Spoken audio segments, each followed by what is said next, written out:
Oh, I need it higher. It's just getting to your head. I know that. I have a little more height. No offense. Than you do. Yeah.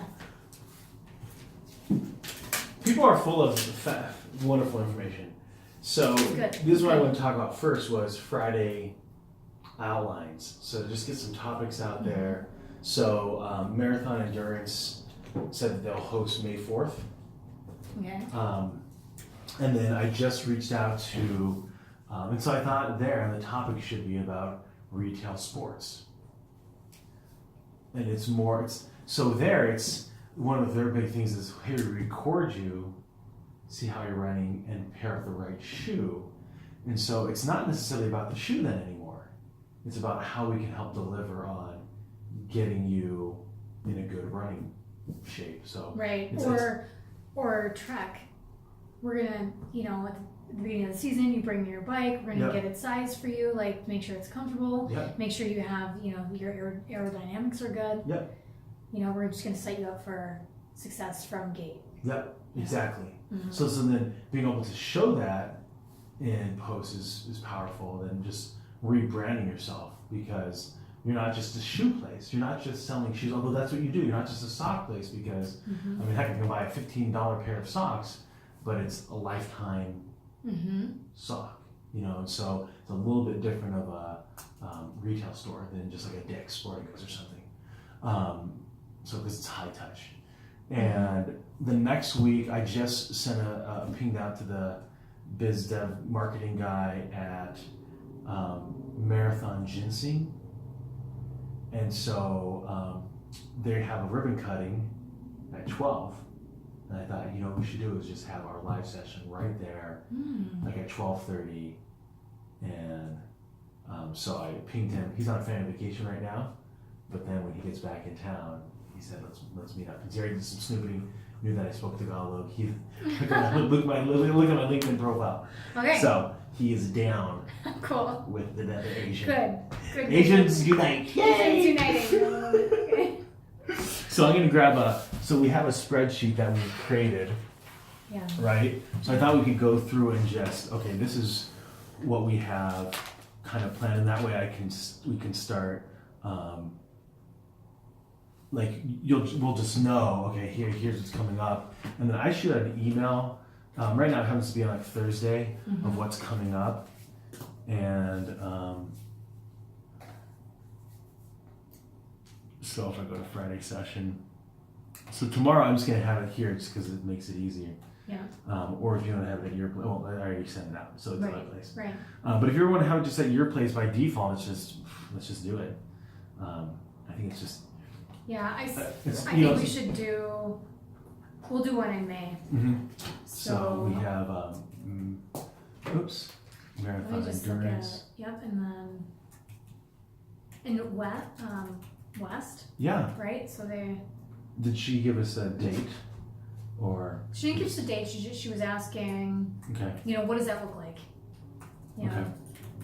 For the employees, like what do you need, type of a thing. Yeah. What do we need to do? Well, and I think the cool thing would be to talk about leadership, like like as an employee, how do I move up in like that kind of environment where you have a lot of entry level, some seasoned people, but this sea of employees and very few managers.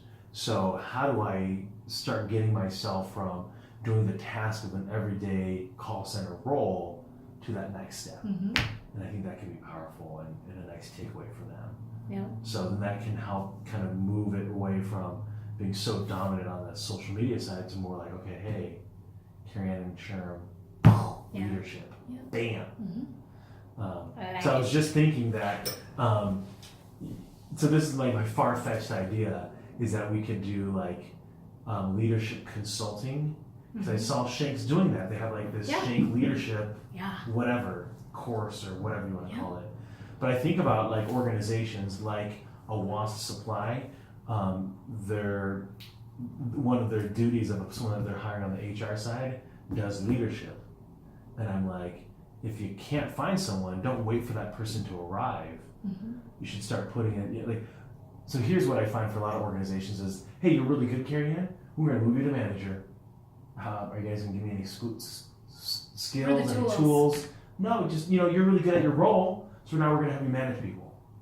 Or it's like within there, but what does that look like? Yeah. What am I doing now? Right. And all of a sudden, I was a coworker with everybody, and now I'm managing them now? Right. And that's actually, it's a good thing that you bring up, because, I mean, even like within our culture, we're still fine-tuning that. Yeah. Like when we have, associate accountants, and they become, senior accountants, and we're moving them up. Yep. But some of the feedback, throughout the years, it's like, okay, well, now I'm a manager, now I'm a senior manager, and you're right, like you were once, working. Yeah. Now, are you going to the leadership thing that Shank's putting on? Because I'm going to train you on Franklin Covey. Yeah, we'll see. I would like to go. Yeah. I'd like to go. It depends on everything. Right. Okay. So the interesting thing about it is, so let's say, so what I find for a lot of leadership organizations that are like coming in on the outside is they come and they deliver this awesome leadership. Might even be half a day, might even be a whole day, right? And then that's it. Mm-hmm. They do like this one-time installment, and there's never follow-up. There's never consistency, because the reality is that you're going to have managers that leave and those that get promoted. And so if there's, from a leadership perspective, you just come in, like, and I've done it where I've gone through leadership training and I'll go one time and that was it. We might talk about it as, local groups, but that's it. And then it fizzles away. Mm-hmm. So they spend their tens of thousands on this leadership program and don't really get the full effect of it, because no one follows up and says, hey, Susie Smith, we talked to you about like interviewing or performance reviews and part of your leadership.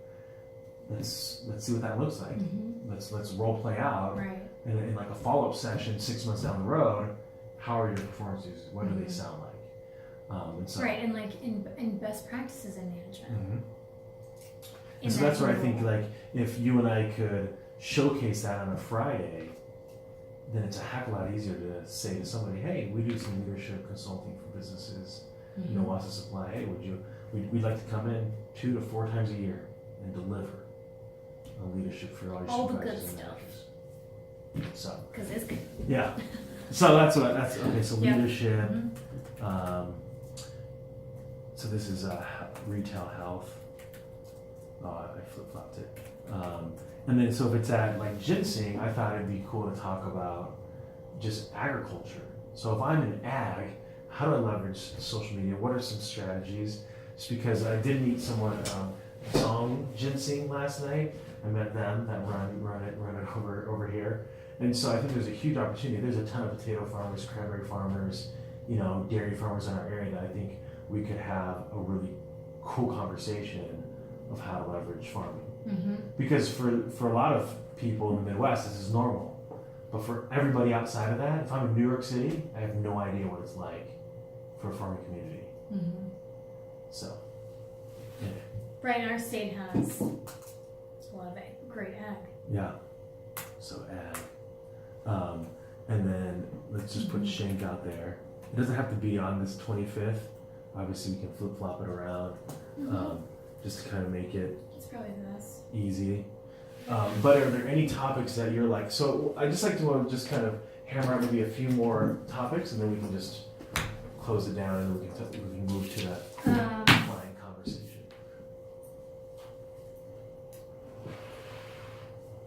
Sorry, I had pho for lunch, so I'm burping it up. Sorry about that. Gross. It is gross, guys. It's disgusting. I think, okay, so we're going to talk about leadership at West. And tomorrow is about building your tribe. Did you see that? Yeah. I thought that would be fun. Oh, yeah, that was my jam. I was like, oh my God. Okay. Yep. So I thought one thing that you might want to talk about and highlight is like staff.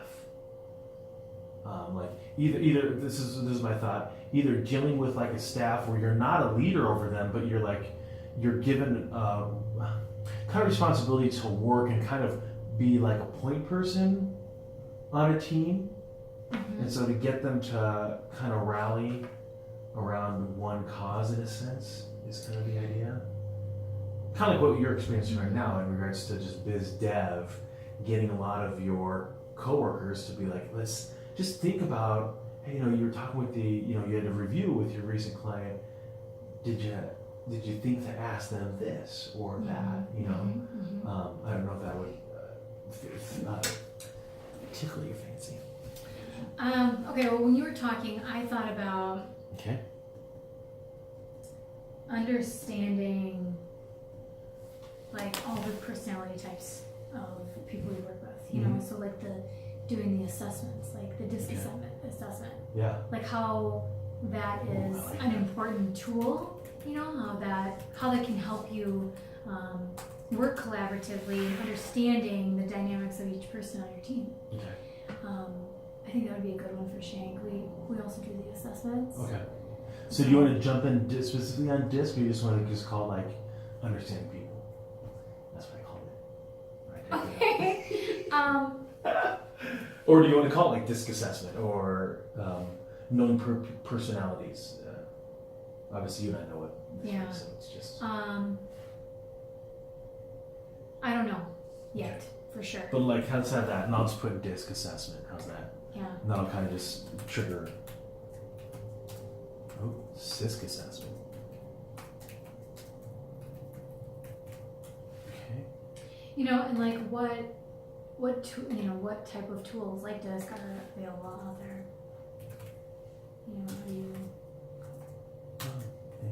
How that can help your operation. Okay. Nice. Anything else that comes to mind that you want to highlight? We talked about, going from, into management. Mm-hmm. Like, what are some of those tools that are needed to be successful? Okay. Like intro to management. Ooh, I like that. Nice. That makes me think about management versus leadership, and we can definitely talk about that. Mm-hmm. I think you can have like a one segment on that. I'm trying to think of what else people have asked. What about being a thought leader? Okay. Not being afraid to share your ideas. Mm-hmm. There's so many. Like, I was blown away today by Ryan on my team, who was just like, he was such a great, he was just really great, innovative ideas. I wasn't really expecting it. Yeah.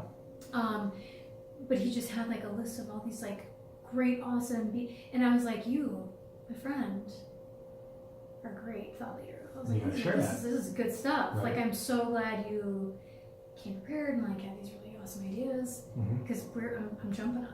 Yeah.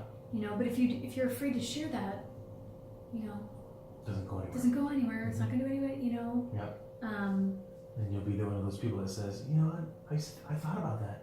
Well, the difference is Steve Jobs went out and did something. Right. Like, you have an idea. Let's see if it's like a viable solution and like act on it. Yeah. I think some people too, just are too. They hesitate. Mm-hmm. And the good thing is gone,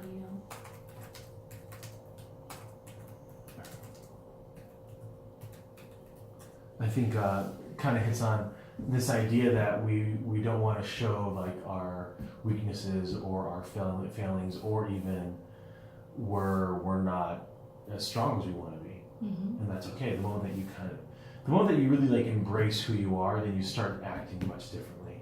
I was talking to my wife over lunch today, and I was saying, like, I wanted to be a motivational speaker since I was probably like 11 or 12. And I thought, hey, if I'm 35 years old, and I'm in a wheelchair, I don't know why I thought this, but I was like, I'd be the greatest motivational speaker in the world. And then just last year, I was like, why am I waiting for like some traumatic experience, like loss of legs, loss of ability to walk, to start doing it? And so I was telling her, I was like, so that's a big thing for me. Like, social media is like, for me, is that's my stage, that's my platform to basically do it. Yeah. And then last night at the Hmong Chamber, I was like, and she could tell, like, I loved it. Like, there was it's a room of strangers. I don't know. I know a few of them, but I don't know the majority of people that are there. And I love it. And then being able to like get on, she's like, yeah, I can totally see that you were ready to get on stage. It's like, we could be more opposite. Back of the room, just too many strangers. And so for me, I just love that atmosphere.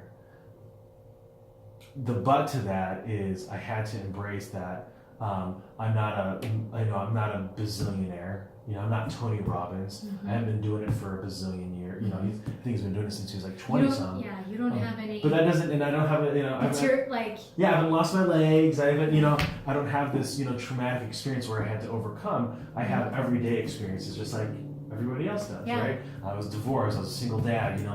Been in accidents, right? Like, there's certain things that occurred that people can grab, like the different themes that make sense for them. Yeah. And a lot of times they want to hear from an average Joe. Anyways, that's what got me going. So that's, I think, the moment that, and that was what really like got me over the hurdle of not wanting to kind of expose myself, because we want to be able to kind of give this facade that everything is, it's the Wizard of Oz, right? Everything is pristine over here. Don't look behind the curtain, because you realize that I have a pile of clothes on my couch that it needs to be folded, or I'm not the most financially sound person in the world, right? I don't have $1 billion in the bank, and I'm just not like Scrooge McDuck swimming in cash, right? Like, but that's what we think of when we're afraid that if we hold ourselves out there, someone's gonna be able to poke holes. Yeah.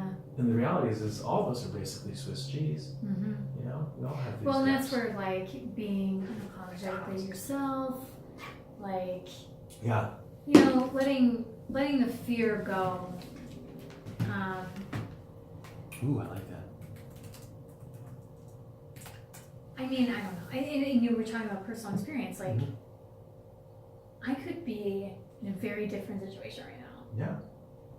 But, I made the choice to, Nancy, in my outlook, it's, I live my life a certain way. So actually, when all this stuff like happened and all this dad news, like, it was almost foreign to me to be like mopey and crying. I was like, ew, because it just wasn't me. I was like completely out of my element.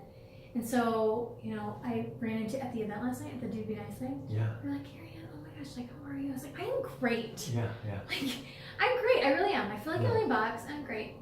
But it's, and they're like, okay, well, it's great. I'll like keep it up. But. Well, the interesting thing about that is a lot of times, I'll say this because it's going to be a good one. Is a lot of times people think that vision of hope or that vision of positivity is built in naivete, like, oh, then you must not understand what you're going through. You have the C word. You're going through it. You could die. Or you could be maimed. Like, think about all these horrible things. Yes, all that's true, but it doesn't matter about the C word, because all of us driving home tonight could die. Right? Like, me walking down the steps could fall down and break something. Like, just because you have this diagnosis shouldn't be a change of the way that you behave. Although for some people it is a wake-up call, right? Like, so someone that has a heart attack all of a sudden realizes, I shouldn't drink, I shouldn't smoke, I shouldn't be eating those things, I should exercise more, and so they do change themselves to good habits.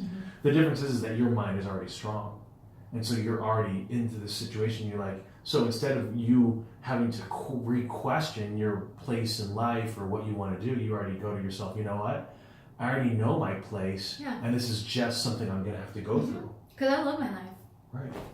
I do. I love my life. And even like with this, I love everything that I do every day. And I was like, if someone said, Keri Ann, you can't do all this, you can't do the top of mind. Or, if someone were to take that away from me, then I'd be pissed. Yeah. I wouldn't have it. Yeah. But that's the beauty. It's like, what do you run on? Yeah. So your hope isn't ill-founded. It's founded on the soundness that I'm doing things that I enjoy, and this diagnosis, this situation in life, isn't going to change that feeling of hopefulness. No. I do. And it's kind of like off topic here, but I do realize, like, okay, well, there's going to be some downtime. There's going to be a couple weeks where I am gonna have to Well, like. it's just a couple weeks. It should be 6. It's gonna be a couple. I'm gonna have to like chill out, you know, which I'm not good at. Yeah. I'll learn how to I have to learn how to watch the television. Yeah. So Just so you know, I do have thousands of videos on YouTube. You can check out one. The daily vlog. yes, The Crazy Asian vlog. There's a lot of great material out there that you can get yourself very busy. Yes. And I don't know, maybe being on drugs, it'll be even more enjoyable to watch. Yes, okay, I'll start booking it now. Yeah. All right.